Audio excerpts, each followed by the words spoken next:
Hello friends, welcome back. New topic, price action trading. तो price action क्या है? आप अच्छे से प्राइस एक्शन समझेंगे तो आपको दूसरा कुछ चीज़ जरूरत नहीं है। ये कुछ भी इंडिकेटर यूज नहीं करते हैं। आप एक्चुअली चार्ट आपको क्या बोल रहा है आप अच्छे से समझ पाएंगे। बायर सेलर्स क्या बोल रहे हैं आपको। आप प्राइस एक्शन ट्रेडिंग में मास्टर करेंगे तो इजी एंड कम टाइम में आप प्रॉफिटेबल ट्रेडर बन सकते हैं। और प्राइस एक्शन टर्निंग पॉइंट कहाँ होने वाला है ये पहले से आपको बताएगा। मतलब प्रेडिक्ट कर पाओगे कि आप यहाँ इधर टर्निंग हो रहा है, इधर मार्केट एंड हो रहा है या पुल बैक एंड हो रहा है। अगर आप प्राइस एक्शन को अच्छे से समझ पाओगे तो बायर्स और सेलर्स क्या कर रहा है, यहाँ क्यों कर रहा है, ये सब आपको अच्छे से समझ में आ जाएगा। तो चलते हैं। एक्चुअली ये थर्ड पार्ट है। फर्स्ट पार्ट हम ये जो the ultimate candlestick trading course, ये फर्स्ट पार्ट है। आप कंपल्सरी देखिए, आप कैंडलस्टिक को समझ लीजिए पहले इधर। और सेकेंड पार्ट टेक्निकल एनालिसिस जो अभी कोर्स है, ये understanding market structure through swing, ये सेकेंड पार्ट है। और आज का जो है और ये थर्ड पार्ट है। तो पहले ये दो पार्ट को आप अच्छे से समझ लीजिए। लास्ट टॉपिक है जो टाइम एंड स्विंग। आप टाइम स्विंग को कैसे कोरिलेट करके प्राइस एक्शन को पढ़ना है कि प्राइस कंटिन्यू करेगा ट्रेंड या रिवर्सल करेगा, स्ट्रेंथ इंक्रीज हो रहा है या डिक्रीज हो रहा है, करंट ट्रेंड क्या है, स्ट्रेंथ क्या है, सपोर्ट कहाँ है, रेजिस्टेंस कहाँ है, ट्रेंड कब चेंज हो रहा है, आपको बाय का कहाँ लेना है, सेल कहाँ लेना है। तो ये सब पॉइंट आपको टाइम और स्विंग दोनों, टाइम मतलब ड्यूरेशन ऑफ स्विंग, जैसे अभी बोला है trend strength, rally reaction, accumulation, distribution, support, resistance, entry कहाँ लेना है, एग्जिट कहाँ लेना है, ये सब आपको टाइम टाइम मतलब duration of swing and swing दोनों को कोरिलेट करके हम फाइंड आउट कर सकते हैं। चलिए पहले आते हैं टाइम एंड ट्रेंड रिलेशनशिप। मतलब आपको टाइम और ट्रेंड दोनों क्या रिलेशन है। जनरली एक ट्रेंड हायर हायर लो या अप ट्रेंड, इसका मतलब है कि फर्स्ट जो स्विंग अप स्विंग, ये जो अप स्विंग है ये स्ट्रेंथ में जाएगा, बहुत स्ट्रेंथ में। और मिडिल अप स्विंग जो ये है ये थोड़ा स्लो रहेगा उसका स्ट्रेंथ। और लास्ट अप स्विंग वो सबसे ज्यादा स्ट्रेंथ रहेगा, उसको क्लाइमैक्स बोलते हैं। ये starting swing, mid swing, and swing.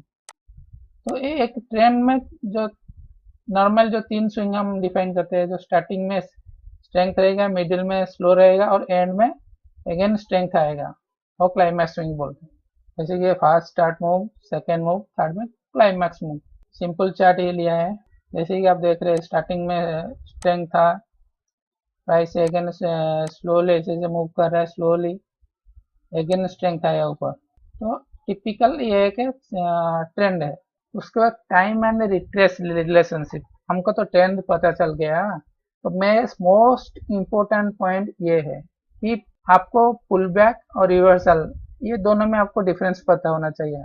वो डिफरेंस इधर पता चलेगा कि एक्चुअली ये पुल बैक हो रहा है या रिवर्सल हो रहा है। मतलब मैं आपको समझा देता हूँ। ये अप ट्रेंड में चला गया, ये पुल बैक जो रिट्रेस हुआ। फर्स्ट पॉइंट है आपको चेक करना है कि जो प्राइस इधर से जो रिट्रेस हुआ, इधर टाइम कितना लिया, फर्स्ट पॉइंट। सेकंड पॉइंट, जो रिट्रेस्ट मूव हुआ वो कितना परसेंट रिट्रेस्ट किया है। अगर ये 100% है तो ये कितना 50% रिट्रेस किया, जो आप फिबोनाची रिट्रेसमेंट बोल रहे हैं वही 50% या 61.8%, कितना परसेंट ये रिट्रेसमेंट दिया है। तो ये दोनों पॉइंट आपको अच्छा से समझ लेना चाहिए। चलिए ये दोनों पॉइंट हम डिस्कस करते हैं कि ये टाइम और रिट्रेस रिलेशनशिप हमको क्या क्या मिल सकता है। अभी जो लिखा है ना, कितना टाइम लेके लिया है जो स्विंग आई, स्विंग लो से रिट्रेस हुआ है और कितना परसेंटेज रिट्रेस किया है। मैक्सिमम 61.8 रिट्रेस तो सेफ है, उससे ज्यादा होगा तो ट्रेंड वीक है, आप पुल बैक ट्रेड लेना रिस्क है। अभी इधर जो चार्ट है, प्राइस 50% इधर रिट्रेस किया है, मैक्सिमम 61.8 रिट्रेस करेगा तो एक वन टाइप सेफ है कि आप पुल बैक ट्रेड ले सकते हैं। अगर इससे ज्यादा रिट्रेस किया है तो एक्सपेक्ट करेंगे कि प्राइस पूरा रिट्रेस करेगा इधर 100%। तो पुल बैक ट्रेडिंग मैक्सिमम 61.8% के ऊपर ही आप ले सकते हैं, 38.2 या 50 या 61.8 उसके क्रॉस करेगा तो छोड़ दीजिए पुल बैक ट्रेडिंग, क्योंकि अब ये रेंज में चला जाएगा स्टॉक। अभी पूरा रिट्रेस करेगा तो स्टॉक अभी रेंज में चला जाएगा या रिवर्सल हो जाएगा। अभी सेकेंड पॉइंट, जो जो फर्स्ट पॉइंट डिस्कस किए थे कि प्राइस कैसे रिट्रेस किया है, मतलब टाइम कितना लिया है, रिट्रेसमेंट टाइम।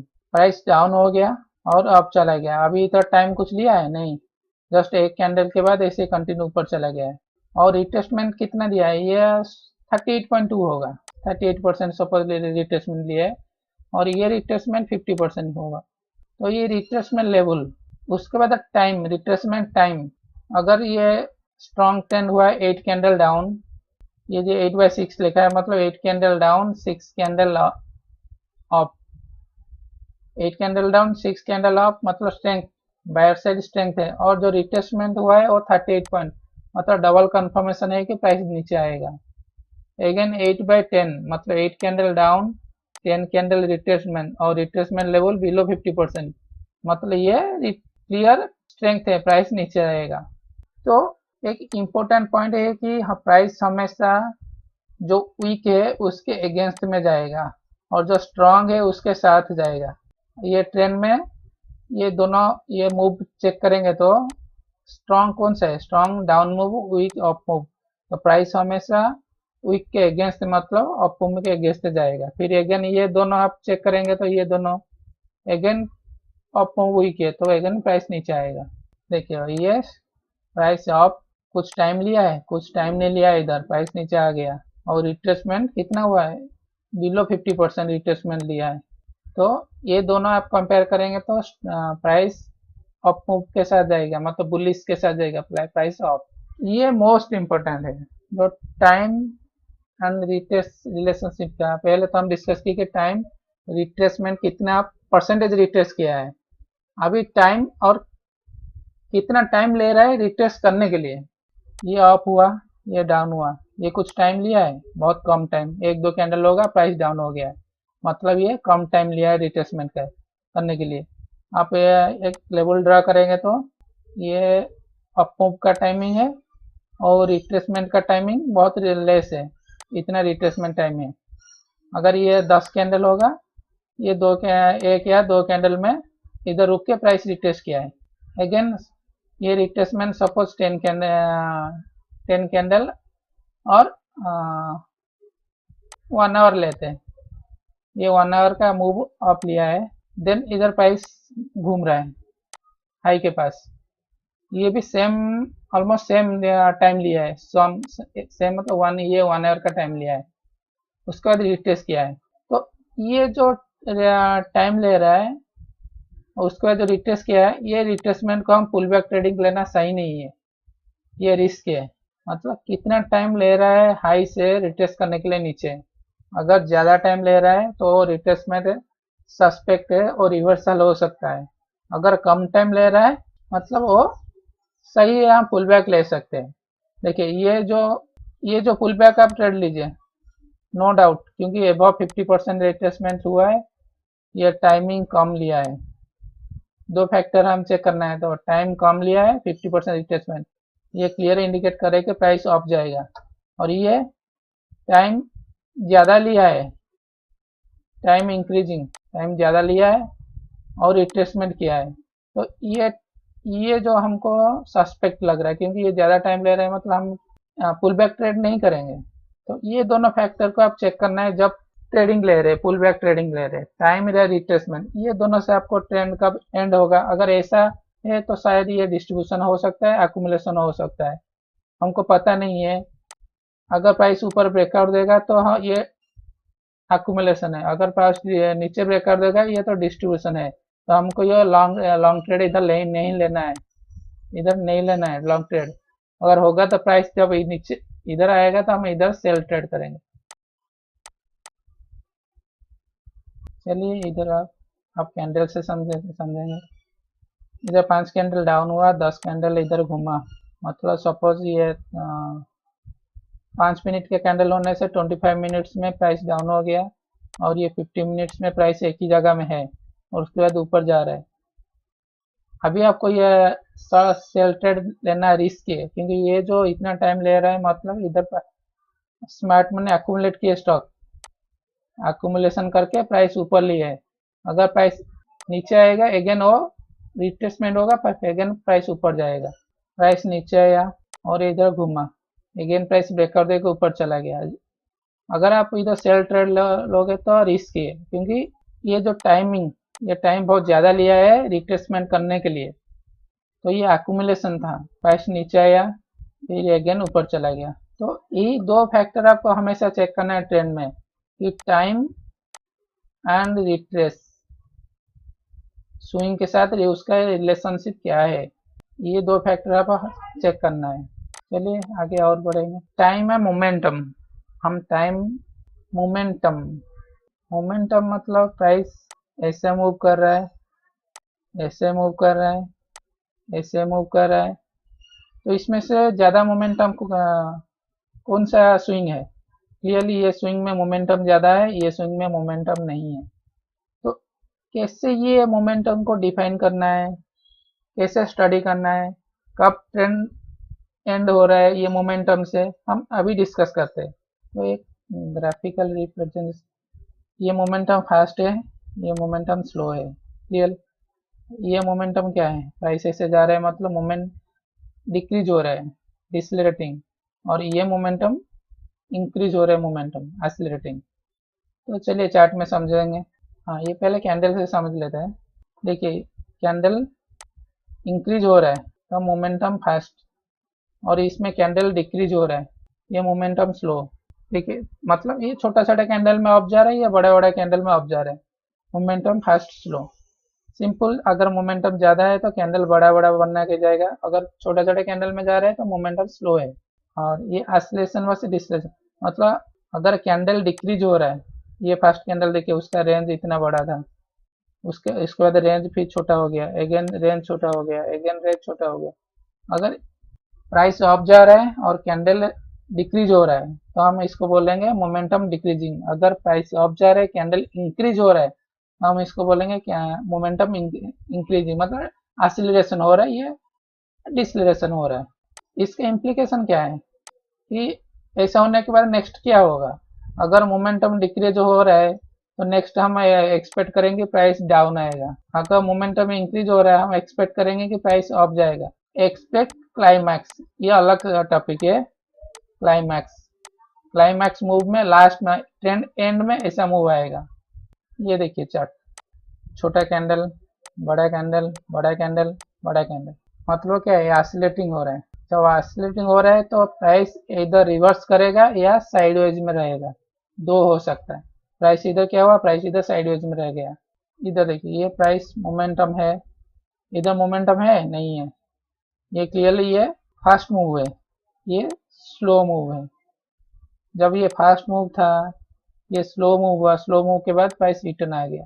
फास्ट मूव के बाद रिट्रेस करके अगेन ट्राई किया था ऊपर जाने के लिए, जब अगेन ट्राई किया उसका मूव अगेन स्लो हो गया तो प्राइस नीचे आ गया। तो फास्ट मूव के बाद हम एक्सपेक्ट करेंगे और एक मूव ऊपर जाएगा, ये फास्ट मूव आया, प्राइस ऊपर जाए।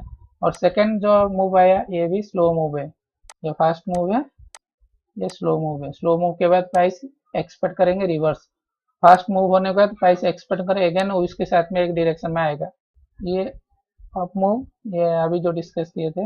तो नेक्स्ट चलते कि मोमेंटम थ्रू स्विंग। अभी तो ये कैंडल के बारे में आपको समझ में आ गया, कैंडल कैसे fast move, slow move, acceleration, deceleration. Next हम मोमेंटम थ्रू स्विंग, स्विंग कैसे डिसाइड करेंगे। तो इसमें आप क्या करना है, सेम डायरेक्शन में स्विंग कंपेयर करना है कि स्ट्रेंथ है या नहीं है, और अपोजिट डायरेक्शन में भी स्विंग कंपेयर करना है कि स्ट्रेंथ है नहीं है, और लास्ट में प्राइस ऑसिलेटिंग या डिसलेटिंग। तो चलते एक एक उसको समझेंगे। अभी फर्स्ट है कि सेम डायरेक्शन में हम स्विंग को कैसे स्टडी करना है। ये दो चार्ट, ये fast move retrace, fast move retrace, उसके बाद अगेन डाउन मूव आया, ये डाउन मूव आया।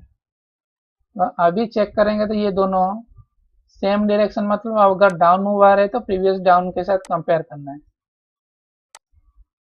जो current down swing with previous down swing के साथ आप कंपेयर कीजिए और बोलिए कि अभी स्ट्रेंथ इंक्रीज हो रहा है, डिक्रीज हो रहा है या सेम है। अगर हम दोनों को कंपेयर करेंगे तो स्ट्रेंथ सेम है तो हम एक्सपेक्ट करेंगे कि प्राइस कंटिन्यू करेगा, नेक्स्ट डे पुल बैक देके प्राइस कंटिन्यू करेगा।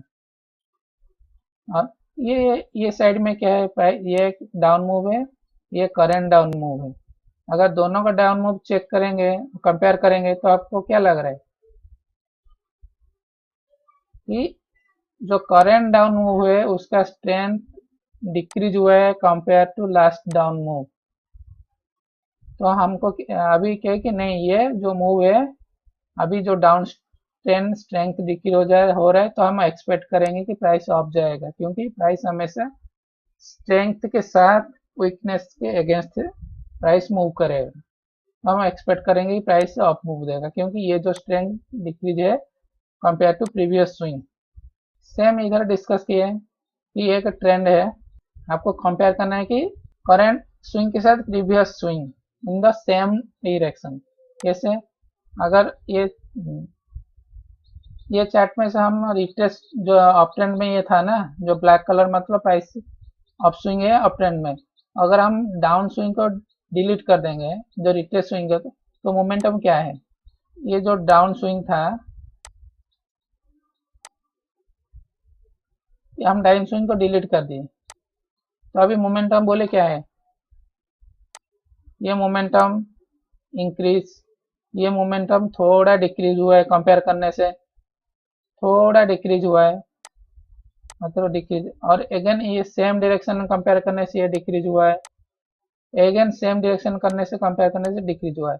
तब आप each swing to previous swing, मतलब सेम डायरेक्शन कंपेयर करने से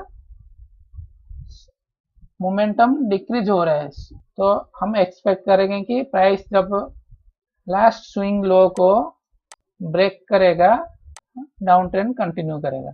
सेम चार्ट अभी क्या करेंगे हम, जो अप स्विंग था, ऐसे अप स्विंग था,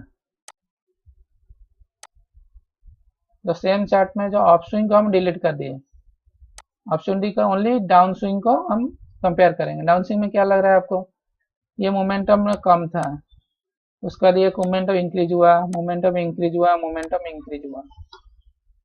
जब momentum down down swing increase हो रहा है, अप स्विंग डिक्रीज हो रहा है, तो हम एक्सपेक्ट करेंगे प्राइस स्ट्रेंथ के साथ जाएगा, मतलब प्राइस कंटिन्यू नीचे आएगा। तो ये चार्ट में देखिए, ये अप स्विंग, ये डाउन स्विंग, हम अभी दोनों को कंपेयर करेंगे। अभी ये जो डाउन स्विंग है उसके पीछे कुछ नहीं है, तो छोड़ दीजिए। अभी ये दोनों कंपेयर करने से आपको क्या लग रहा है कि प्राइस अप जाएगा, सही है। नेक्स्ट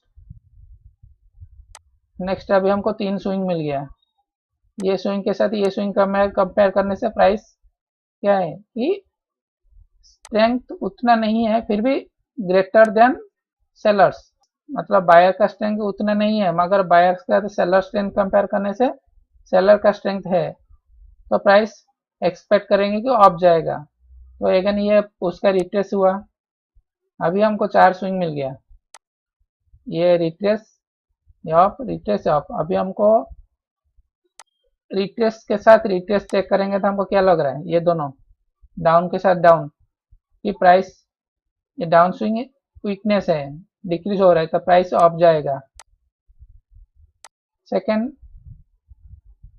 अप के साथ अप चेक करेंगे तो कि स्ट्रेंथ डिक्रीज हो रहा है, मगर स्ट्रेंथ है कंपेयर टू डाउन स्विंग, तो प्राइस अप चला गया।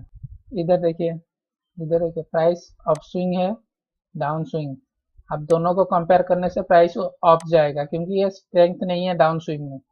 अभी डाउन स्विंग अप चला गया,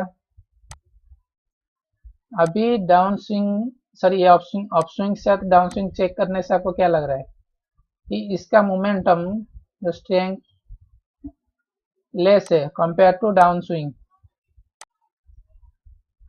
तो अप ट्रेंड में अगर अप ट्रेंड है, अप स्विंग का momentum less than down swing, तो एक्सपेक्ट कीजिए प्राइस नीचे आएगा। सेम हुआ ना, अगर डाउन स्विंग अप स्विंग आप दोनों कंपेयर करेंगे, इसका मोमेंटम अप स्विंग का momentum less than down swing, तो एक्सपेक्ट करेंगे प्राइस नीचे आएगा, तो इधर प्राइस नीचे आ गया। सेम अप स्विंग, ये चार्ट में क्लियरली देख रहा है कि ये मोमेंटम फास्ट था, और ये मोमेंटम स्लो है, मगर स्ट्रेंथ है कंपेयर टू डाउन मोमेंटम, तो प्राइस कंटिन्यू अप के साथ जाएगा। जब डाउन मोमेंटम से मतलब जब up swing compare to down swing momentum less रहेगा तब ट्रेंड चेंज होगा। तो अभी अपोजिट डायरेक्शन में, अभी तो दोनों मिक्स करके भी डिस्कस किए, अभी अगेन सेपरेट डिस्कस करते हैं। सेम इसके साथ इसको कंपेयर करना है, पहले इसके साथ इसको कंपेयर किए थे और इसके साथ भी किए थे, तो अभी अगेन सेपरेट में ओनली अपोजिट डायरेक्शन है। इसके मूव के साथ ये मूव और ये मूव के साथ ये मूव आपको कंपेयर करना है। अगर ए बी कंपेयर करेगा तो प्राइस नीचे आएगा क्योंकि बी का उतना मोमेंटम नहीं है। अगर बी सी कंपेयर करेगा तो प्राइस अप जाएगा क्योंकि ये बी का मोमेंटम ज़्यादा है, सी का मोमेंटम ज़्यादा नहीं है। चलिए चार्ट में डिस्कस करते हैं। अगर ये मोमेंटम मतलब ये डाउन मोमेंटम के साथ अप मोमेंटम चेक करेगा तो प्राइस नीचे आएगा क्योंकि अप मोमेंटम का नहीं है। सेम इधर ये डाउन मोमेंटम के साथ अप मोमेंटम चेक करेगा तो प्राइस अप जाएगा क्योंकि डाउन ट्रेंड में जब down momentum less then up momentum हम एक्सपेक्ट करेंगे प्राइस अप मूव जाएगा। ये अप ट्रेंड था और ये up trend up momentum high है, क्लियरली दिख रहा है। मोमेंटम फास्ट है, अगेन डाउन कंपेयर करने से स्ट्रेंथ है अपसाइड, तो फिर अगेन प्राइस अप चला गया, मगर इसका momentum up momentum compare to down momentum क्या दिख रहा है आपको? डाउन मोमेंटम ऐसा है, अप मोमेंटम ऐसा है, तो एंगल देखिए तो मोमेंटम लेस है तो प्राइस एक्सपेक्ट करेंगे डाउन से। फर्स्ट चीज हो गया। अब सेकेंड चीज है कि आपको सेम डायरेक्शन में चेंज करना है। अप मोमेंटम ऐसा है, down again second up momentum ऐसा है, तो फर्स्ट पूरा स्ट्रेट लाइन में था, सेकेंड ऐसा है। अब ये दोनों कंपेयर करने से मोमेंटम क्लियरली अपसाइड नहीं है, स्ट्रेंथ नहीं है, तो प्राइस नीचे आएगा। तो ये जो हुआ है यही same, price up momentum less compare to previous upswing, price down. अगर अप ट्रेंड में upswing momentum less than down swing momentum, price down. ये ये ऑसिलेशन जो क्लाइमैक्स मूवमेंट बोलते हैं, ये क्लाइमैक्स मूवमेंट हो गया प्राइस। उसके बाद प्राइस कितना टाइम लिया, बहुत टाइम लिया, इधर घूम रहा है, मतलब ये इधर इधर अकुमुलेशन या डिस्ट्रीब्यूशन हो रहा है, तो हम सेल तो नहीं करेंगे उसके ऊपर, होगा तो हम बाय करेंगे क्योंकि ये बहुत ज़्यादा टाइम लिया है। Thank you.